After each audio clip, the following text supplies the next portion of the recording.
Hello and welcome back to the Contested Realm. My name's Jesse Muleman Marshall. Today we've got the finals from the Baltimore SCG CON Crossroads.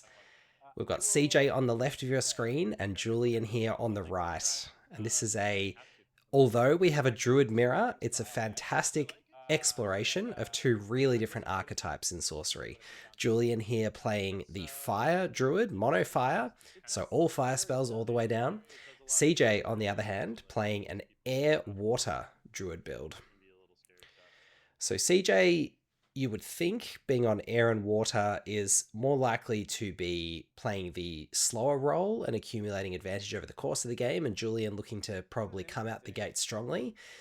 But of course, water does have a few tricks up its sleeve in Arthurian Legends, with Lugbog Cat and Koinixie both there in CJ's hand, and the option to potentially come out with some aggressive minion plays early at reasonably high power, as well as Torsehammer Trinket we can see in CJ's hand, another all-star in Druid, given the way it synergizes with Tawny, but also, of course, synergizing very well with the Ring of Morrigan as well, which is something that CJ on air is going to be able to find potentially more easily with a Highland Princess.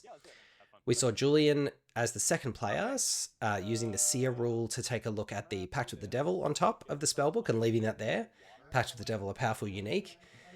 And here we've got CJ starting off with the Valley of Delight, choosing water, and then we've got Tawny coming into play on the Valley of Delight to kick things off. In Julian's hand, I did spot a Red Cap Parries, and now Julian's drawn that Pact with the Devil off the top of the spellbook, which of course is going to be able to feed Tawny to the Pact with the Devil and draw those three cards at some point. So Sinkhole leading off there for Julian, and now back to CJ, and we're tapping for a Pond. So I don't think that Pond was in CJ's opening hand. He may have drawn there for a sight, or I may have just missed it.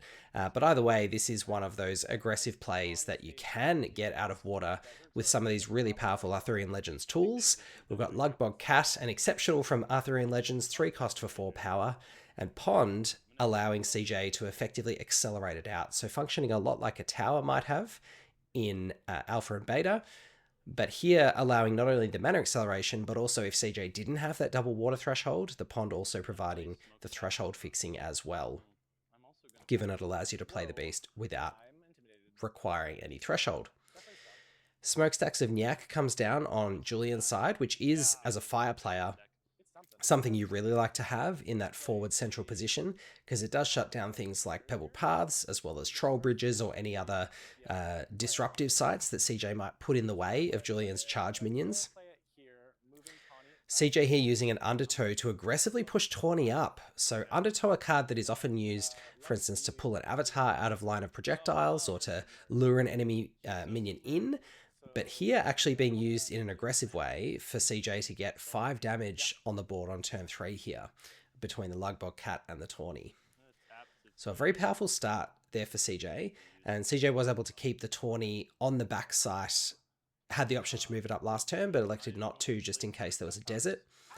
We didn't see the desert, but the Undertow allowed him to get it anyway, and here we're seeing Tawny and a Red Cap Parries trading with the Lugbog Cat.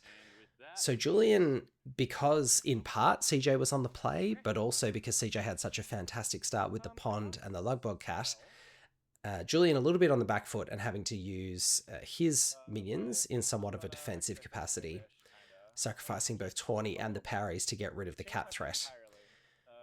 So CJ does have this Koinixie, which he did play Submerged last turn, and that's an interesting play considering the sort of aggressive role that CJ was playing in the game up to that point. You know, he had such a powerful start, perhaps watching out for something like a Minor Explosion that could have been a bit more of a blowout.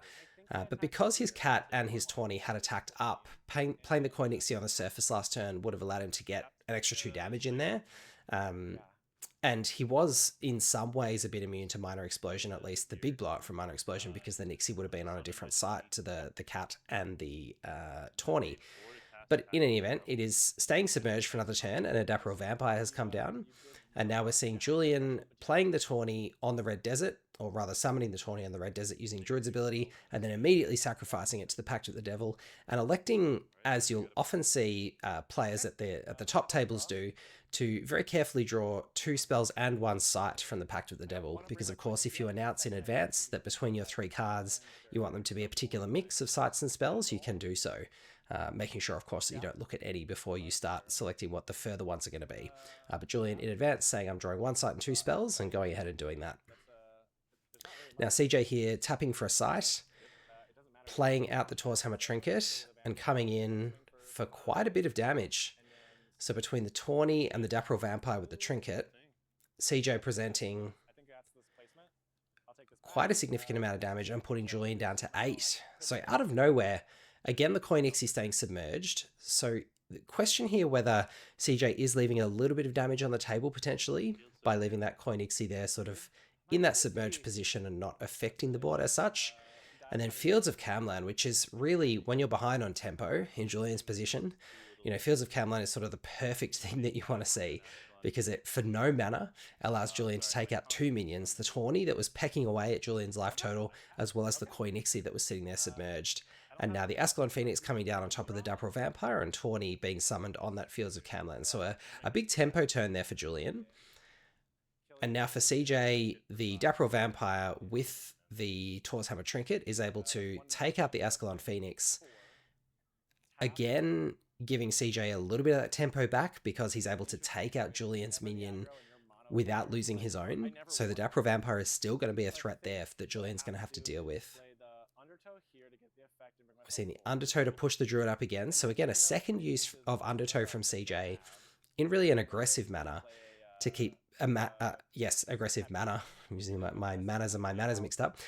To get the Druid up there onto the forward site, and then Captain Baldassar coming down as really a second threat. So both Dapperel Vampire and Captain Baldassar reasonably high-powered, but 3 and 4 respectively.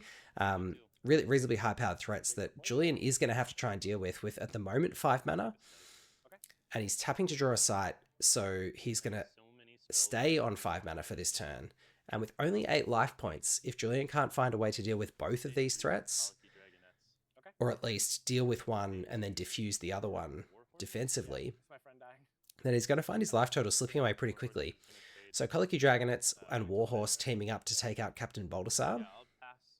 The Warhorse with charge, attacking in, taking out the Captain Baldassar, in combination with the 1 damage projectile from the Dragonets at the end of turn. And so CJ does untap with that Dapperel Vampire. So that's going to be 4 damage that Julian is very likely to be taking if CJ attacks either on the Red Desert or on the Fields of Camlann. But instead opting to take out the Dragonets here. So CJ has been on 20 for the whole game, so hasn't been required to use the life gain ability from the Vampire's attack. And there's a bit of a question in my mind there about whether, given Julian's very low life total, whether CJ would have been better off attacking that Red Desert towards the back of the board to just keep pressuring that down. But electing here to play Zero on Hydra, you're very far back, right down in the corner, moving Tawny up a little bit closer, and now Julian's going to draw a spell from Wizard's Den. So Julian is going up to 6 mana, which we can see here, he's drawn an Infiltrate off that Wizard's Den. He does have a couple more 3-drops in his hand that I could see. There is a question here, if he does play that Infiltrate this turn, is he going to have something else? But no, he's up to 6 mana, which this is kind of the risk for CJ in trying to control the board, given the number of cards that Julian has here in hand, is that Julian is going to be able to add probably 2 minions to the board each turn now, given he's up to 6 mana. Julian passed the turn back to CJ. And there's a... I should have said this before I was losing terribly, but... Julian feeling like he's on the back foot here, saying hi to mum by the camera. Yeah, there is a bit of a question in my mind from CJ there in the last turn about whether attacking the Dragonets to take them out and try and control the board was better for him than just getting the damage in. Especially given so many of the fire minions can deal with things immediately on the turn they come in, whether it's charge minions or kobolds.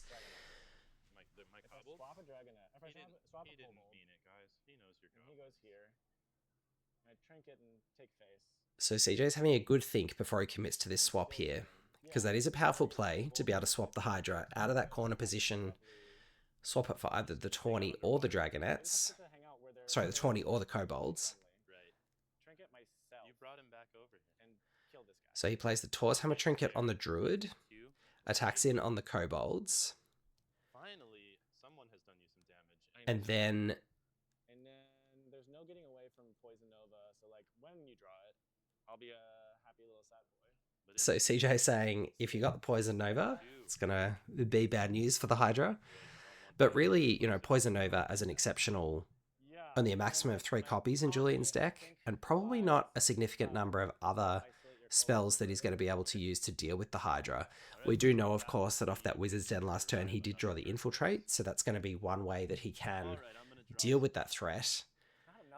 And part of the problem for CJ in this last couple of turns is he has ceded just that little bit of tempo.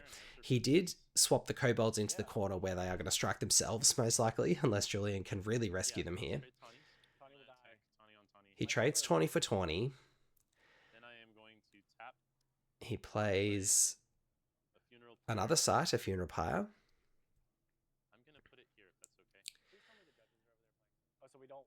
And then because it's nearby to the smokestacks, there's no banishing. He does summon the Tawny, and then he infiltrates the 0-1 Hydra. So we do see the infiltrate come down. And this is where that last couple of turn sequences for CJ, where particularly the swap last turn, it was a movement spell, it was effective, it allowed him to get some damage in and to swap the other kobolds into a position where they were going to strike themselves. But it didn't add anything to the board. And what it meant was Julian is sort of making up ground in terms of how many units he has to deal with each turn.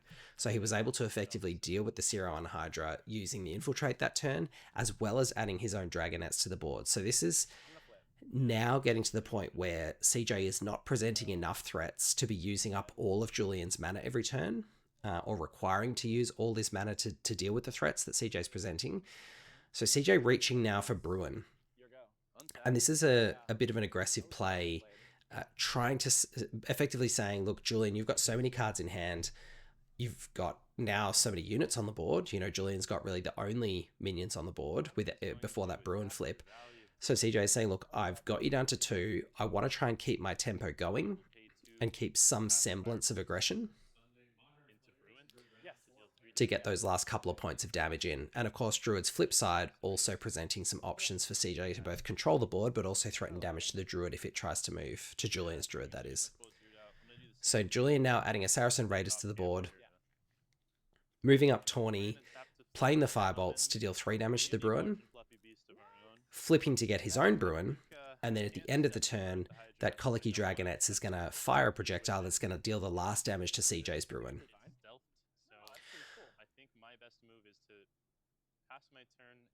So in comes that projectile from the Dragonets, deals that 4th damage to Bruin on top of the Firebolts to take it out. And now CJ's looking at an empty board from his perspective. And a Dragonets, a Saracen Raiders, and a Stealth 0-1 Hydra, plus the Bruin on Julian's side. So he gets the Ring of Morrigan, which is absolutely clutch here for CJ, because that's going to allow him, if he's got, we know he's got a Taurus Hammer Trinket, so that's at least 1 damage. He polymorphs the Bruin, so that gets rid of what is effectively the damage shield or the bodyguard effect for Julian. So if he has 2 more spells, he can put Julian to Death's Door. He's pinged the Colicky Dragonets with the polymorph. He pings the Colicky Dragonets again. And then he swings into the site next to the Colicky Dragonets. And as CJ says, if the Dragonets now moves into that site to defend, it's already got 2 damage marked on it. So it will die before it's able to defend. Because as it moves into the site where the Druid is on the flip side, and that means that it has that Thorns ability that's going to deal the 3rd damage to the Colicky Dragonets as it enters the site before it's able to complete its defense. So Julian elects not to block. He goes to Death's Door. He's gotten rid of the Bruin, so that was a huge turn for CJ. He had the polymorph for the Bruin. He had the Ring of Morrigan.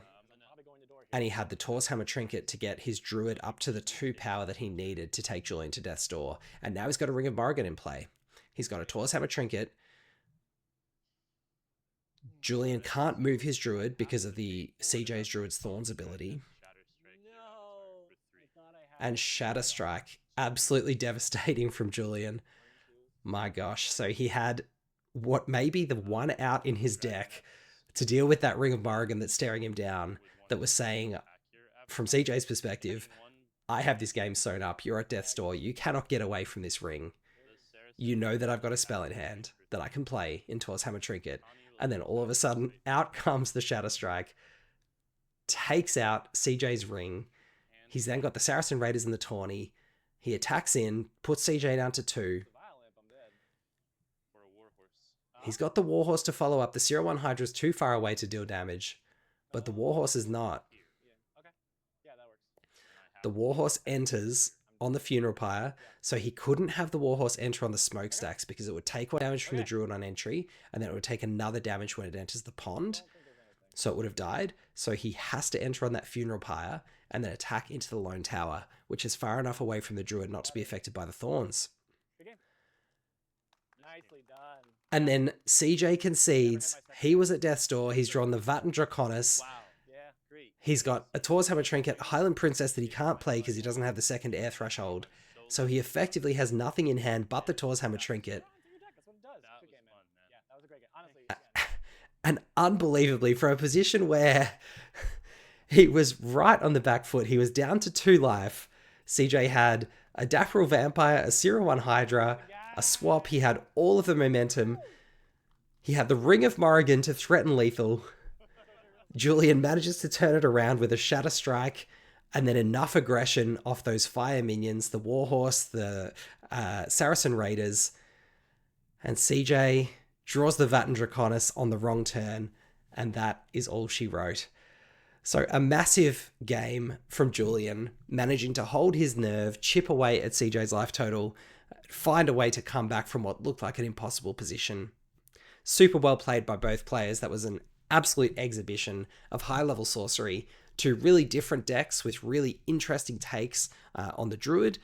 One, in Julian's instance, leveraging the power of fire and the aggression and the burn. From CJ's perspective, leveraging the power of air and water to try and put out some early aggression, some large minions, some life gain, and some trickery. Unfortunately, from CJ's perspective, unable to come home with the win, but super well played by both players. I hope you enjoyed the video. That is the 5th in our series of 6 Crossroads finals this year. We have the last and final Crossroads in Las Vegas coming up in November. So we will be back with the finals video from that event in about a month's time. Until then, we hope you enjoy contesting the realm. And for those of you traveling to Las Vegas, we'll see you at the Crossroads.